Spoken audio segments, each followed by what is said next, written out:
Will Augie restart her nanotechnology? Will mankind find a way to answer the Santi?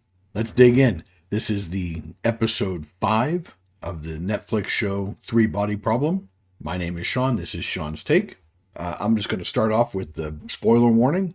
So if you haven't seen the series up through and including episode 5, this is your chance to turn back. I'll give you a link here to my other videos in this series so you can catch up if you want. But here we go. And I'm also going to use clips from the show as is permitted under the free use provision of the copyright laws of 1976. Let's dig in.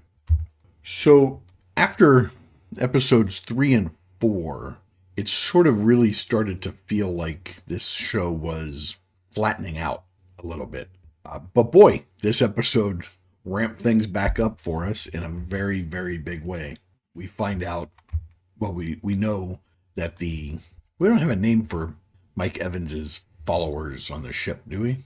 If there is a name for them, drop it in the comments because I missed it. So we know that they're out on this ship in international waters with the big dish on top of the ship.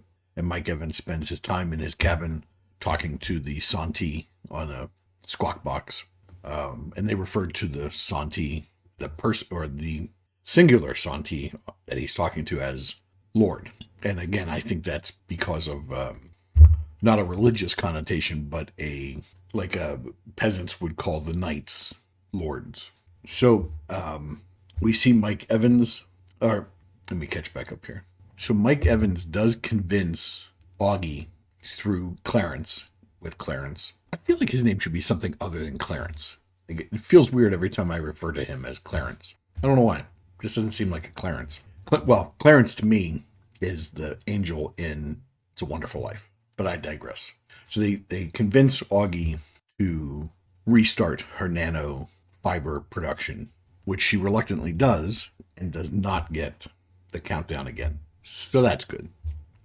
And just a side note, we have set Augie up as sort of one of the leads of this show, but she doesn't really have too many redeeming characteristics. She's not very likable. I don't know if this is a created character for the show or if this is directly pulled from the book and just anglicized. But, I certainly like Jin better than I like Augie. Saul hasn't had much to do, but he seems like a good guy. I really like Will, he's got to run out of things to do. And Jack was at least funny and entertaining, but all gone now. Anyway, getting back to this. So Wade was looking for good news from Clarence. And Clarence said, "Oh, you want the good news? Well, the good news is they booked a slot for the Judgment Day ship. Mike Evans' ship is called the Judgment Day, to traverse the Panama Canal. So now you know where it's going to be and when it's going to be there. And that's why they got Augie working again. So they decide to, and it's hard for us to see it because we can't see nanofiber. I think the setup would have been interesting if like Augie or somebody had glasses that let them see the fibers, because we just saw people working with them, right? And we didn't see any of the accidents that would invariably happen, right? If you're working with nanofibers that can cut through diamonds with your bare hands, at least one or two people are going to be marred. But anyway, so we didn't see how they set up. We saw them working to set up, but we didn't see how they were actually doing it. And then the Judgment Day comes into view.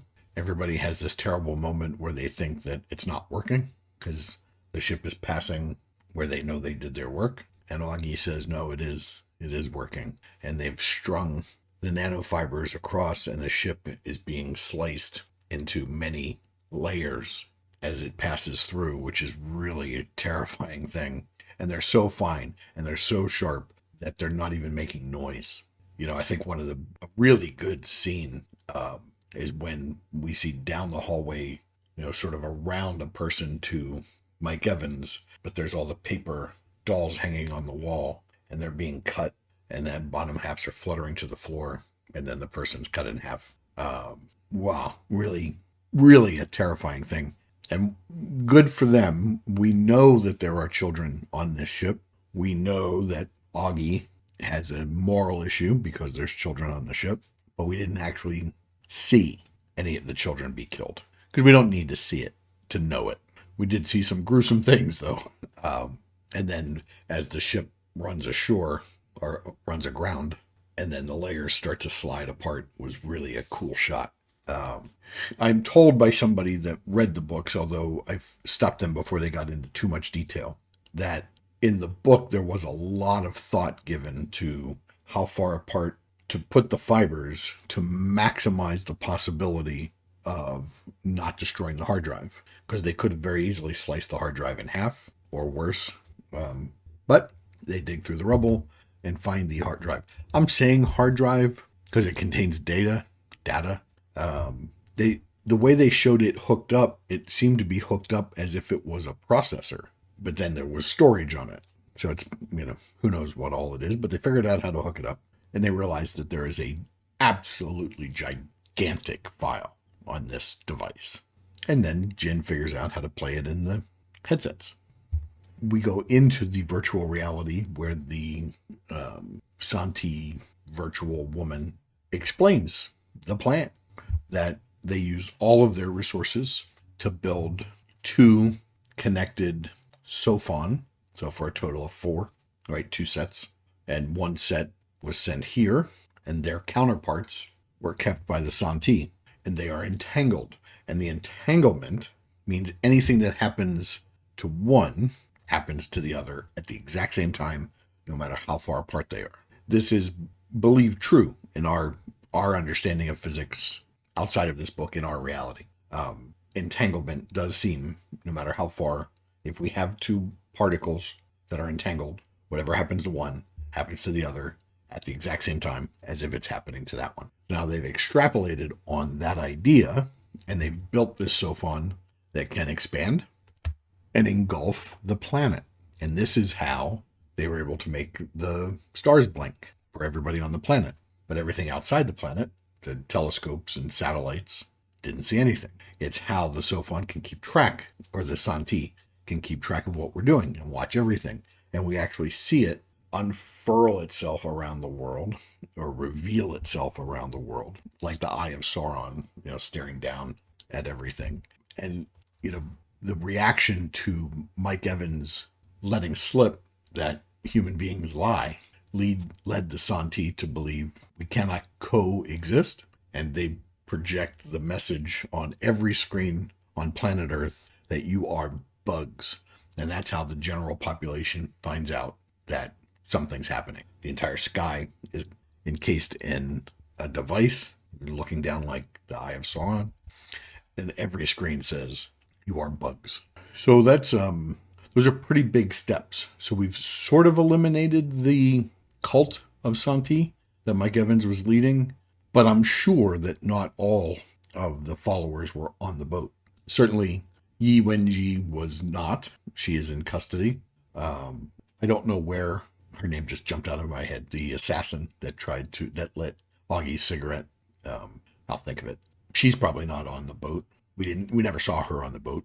So there will be, stragglers to rebuild the cult or the religion or whatever it is. So what are you thinking? I'm not sure where we're going to go from here, because it is true that they can still watch and hear and learn, but they're just choosing not to talk to us. That doesn't mean they're not watching. Now, we did get away with Wade being able to destroy the boat and get the hard drive, except that maybe they were done with Wade because he's a liar, and they didn't mind if we did their dirty work for them. So can't wait to episode 6. I'm going to dig in soon. That's it for this one. Didn't really do much insight into this one because there's not a whole lot to do. Raj is, a Navy guy. He's sort of buttoned up. He's not too emotional. He's not emotive. I'm not sure how big his role is going to be going forward.